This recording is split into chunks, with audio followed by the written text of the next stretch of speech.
Hello everyone and welcome back to Starcraft 2 Wings of Liberty.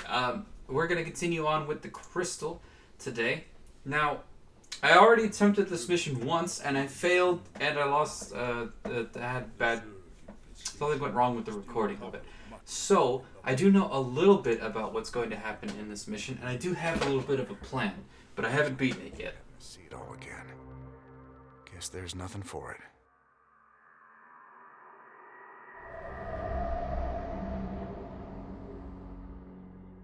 At the very apex of its victory against us, the Zerg Overmind grew overconfident.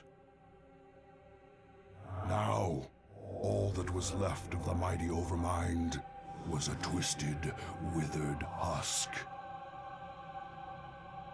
I needed to understand whatever memories lingered within the creature's rotting mass. Only by making contact with the gargantuan tendrils connected directly to its cortex could I learn its secrets. Now, it seems to me that that's a bad idea. Yet its countless minions, which seemed to be feeding from its dead husk, would prove somewhat. What if we brought like 100 zealots? What if that was all we brought to hunt the Queen of Blades? You think we could do it? I think we could do it. I still can't forget the part where that dude was actually trying to hunt. In the last mission, there was a, I don't know, Protoss agent or whatever the fuck you want to call him, who was trying to hunt and stalk the Queen of Blades and kill her, and he only had like 20 zealots. And summon reinforcements to keep the Zerg at bay. Like that, like if that was enough, how does this war even happen? Anyway, we're gonna use Zaratul to scout and be kind of aggressive where he can be. There's a number of expansions that are available somewhat early on, and what I've noticed about this one is it's really hard to defend. You get constantly attacked by Nidus worms, and you kind of need a whole bunch of... I don't know if photon cannons are even enough, but you need a ton of defense. Some of these abandoned structures. Future Zacargo here. I took out the incoherent rambling of past Zacargo, and I figured I'd just bring you a little bit of a lowdown on my strategy.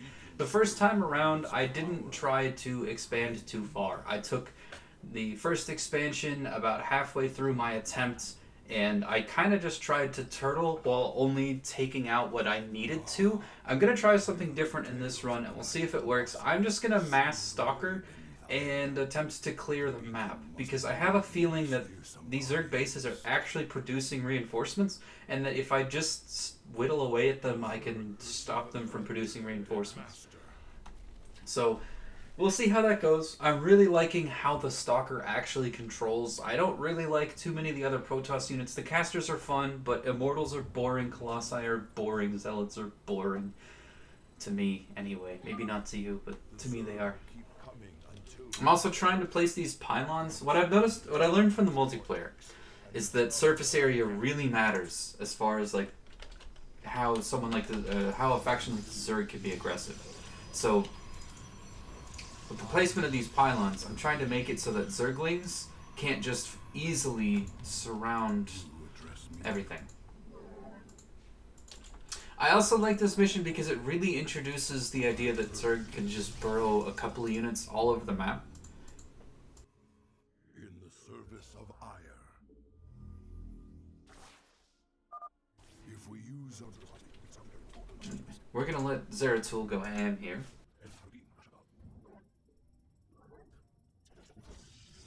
What I'm gonna try to use Zaratul for is clearing out all of the in-between areas.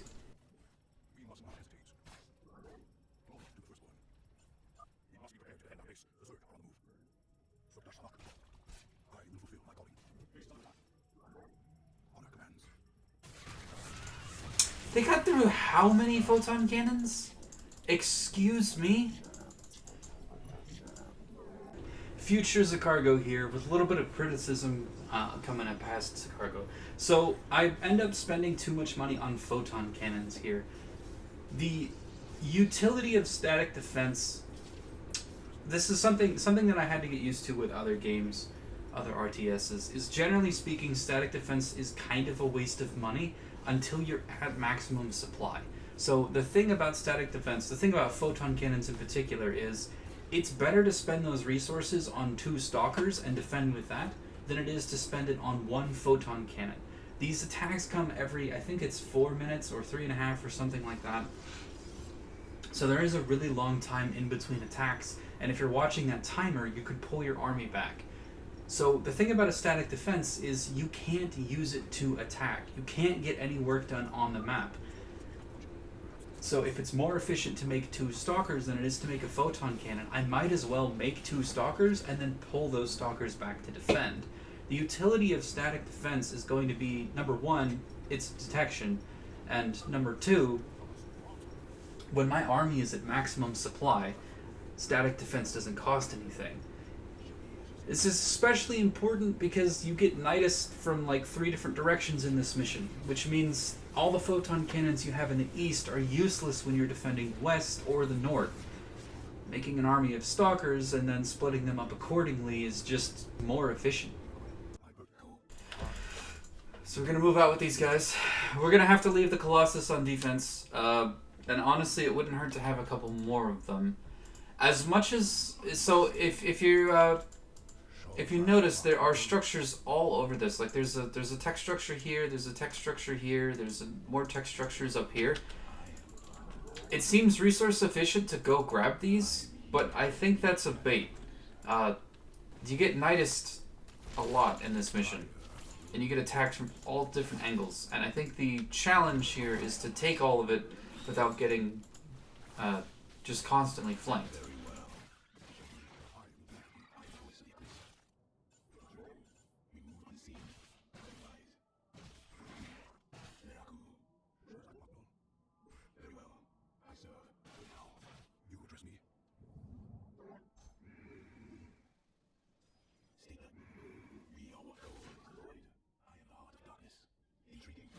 Just gonna leave this there to work on that base slowly.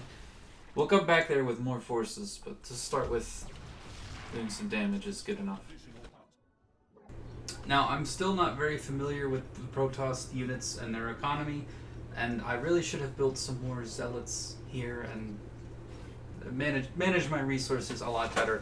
I end up going way too heavy on the static defense, which means instead of having more stalkers, I have just an absolute ton of photon cannons, and I really was barely watching the timer for the attacks. I only catch about half of them at the time. So I really played this mission kind of poorly, and I think my exact strategy could have been implemented in like 10 minutes less, or more perhaps, if I had spent my resources on units instead of static defense. Now static defense is good, but I really think I should have just made a lot more stalkers here and gotten them a lot earlier. I also definitely should have been teching up during this time. I think I still only have +1 weapons, no armor, no health, and you can get, I think, level 2 of all of those upgrades here. So definitely a mistake there. We're gonna go aggressive over here and see what kind of work we can get done. I'm not entirely sure. I think there was a Brood Lord guarding this. I don't know, we'll find out.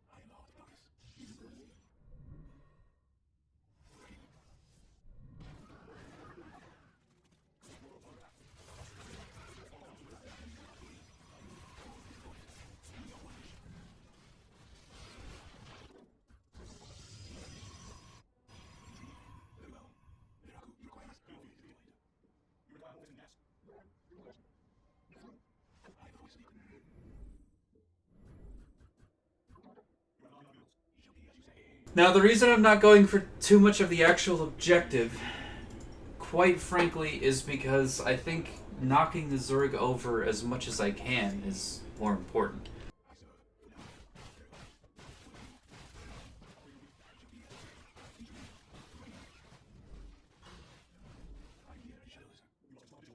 Securing some bases and knocking the Zerg over, just thinning out their armies. I'm not sure if they actually build and rally the full force that they attack with, but still, you'll have to fight through these bases as an obstacle, so taking them on your own terms is probably better.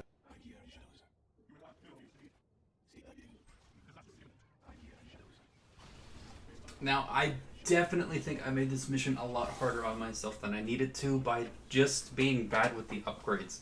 The armor upgrades are always huge against the Zerg because Zerglings, Banelings, Broodlords, and all of that is... armor is very effective against those units. The other thing is that health is also extremely effective against all of those units and spine crawlers and banelings and ultralisks, so on and so forth. So by getting the upgrades, I definitely could have been a lot more efficient. And if my micro was better, I also could have done this a lot faster. I think I could have accomplished the exact same strategy inside of like 15 minutes if I was better at microing the stalkers and skipped all the static defense and just moved out and carefully watched that timer to defend against these attacks. I also think if I was doing it again, that I would try bringing in some Dark Templar and clearing the map with Zaratul and some Dark Templar, because while he can hit the air, while that sort of hit squad couldn't deal with air units, they definitely could take out most of the infested Terran base, as well as... Honestly, yeah, they could take out most of the bases on the map. The only place they couldn't deal with is places that have multiple forms of detection, as well as the firepower to burst down a group of Dark Templar, which is honestly very small portions of the map. And with Zaratul's ability to stun detectors, they'd have to have multiple detectors. Otherwise, you could just stun whatever sees it and then kill the units and then take the fight if you had to. You could also morph those Dark Templar into Archons. Now, I looked at the math, and it's better to use High Templar, resource-wise, but if the Dark Templar is the better unit to make, and then you just end up turning them into Archons later because you run out of places that you need Stealth Boys, then, you know, that'd be pretty solid. I imagine if I made use of Dark Templar with Zaratul and Hit Squad, as well as actually followed upgrades, as well as saved other stuff, I imagine I could do this mission substantially faster, and maybe even on a higher difficulty, especially if my Stalker micro got a little bit better.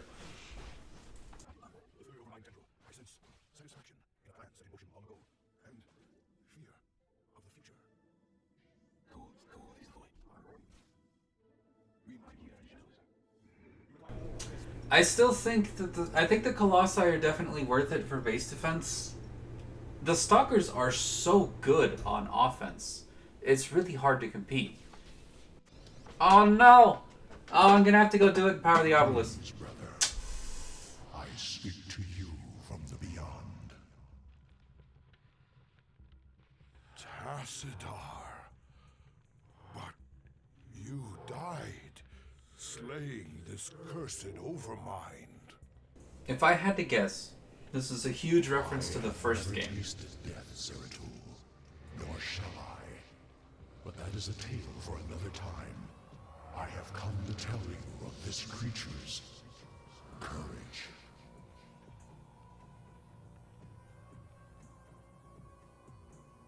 Courage?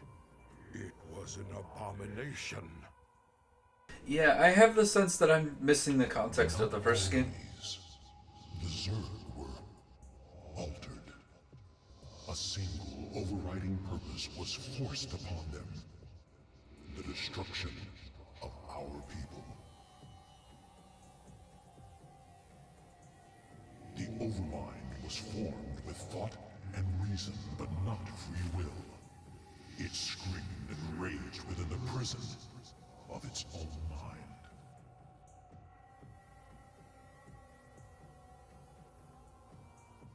Who did this? Why? I know not, but the Overmind found a way to resist its all-consuming directive. It created a chance, a hope of salvation. The Queen. Oh shit! Madness. Only she can free the Zerg from slavery, and in so doing, save all that is from the flame. I do not understand, brother. Forget what you know, Zaratul. The Overmind saw a vision. The end of all things. And now, you must see it too.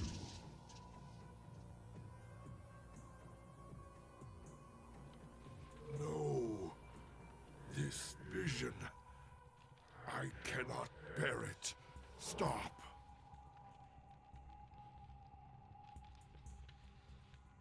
Well, I'm going to redo this mission. I'm going to get the Obelisks powered. I probably won't show that because powering the Obelisks is as simple as literally just building a probe immediately next to them. But, yeah. And boom. All I did was load my last checkpoint and build 2 pylons. And, yeah. It was really easy. I didn't even have to redo the mission. I literally just loaded the last save where I had... Zaratul was standing immediately next to the final point, and I'd already cleared the whole map, and I literally just dropped 2 pylons and called it a day. So yeah, we've got that research. Thoughts on strategy for this mission? You're a little tight on gas. So I definitely could have made a whole bunch of stalkers to fill out my army. Or not stalkers. I definitely could have made a whole bunch of zealots to help fill out my army. As far as units like Colossi, it's hard to say. I'm really a fan of the Stalker. The micro potential on it, you go in with the Stalkers, and then if there's a Broodlord or something in the back that's trying to not die whilst being a really heavy hitter, the Broodlords are a really great example of this. You can just jump it. You can jump the Nidus Worms when they pop up and burst them down really quick. They attack pretty fast, so it's good to upgrade damage on them. They're a really nice unit to handle, and with the micro potential on Blink gives you engage, it gives you disengage, and you could take low shield stalkers and blink them to the back, and they stay in the fight. They're so easy to micro. Well, they're simple to micro. They're not easy to micro. The bigger the fight gets, the harder it is, and I definitely messed up a whole bunch. But the stalkers are really fun to use. When it comes to the Colossi, there are a few high grounds that you can abuse with them, but not too many. They're pretty strong, but they will get wrecked by the Broodlords if you're not careful. What else? They're really strong for the base defense. So you get attacked by Nidus networks from like 6 different locations, and there's 4 bases to take.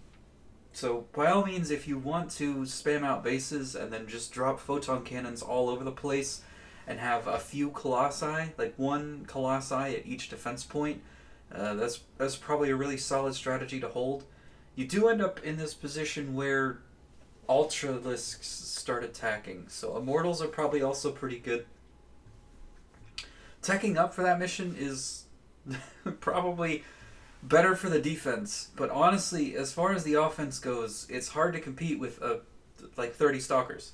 They can take on anything. They can sit there and chip away at stuff and cycle through with the low shield boys in the back.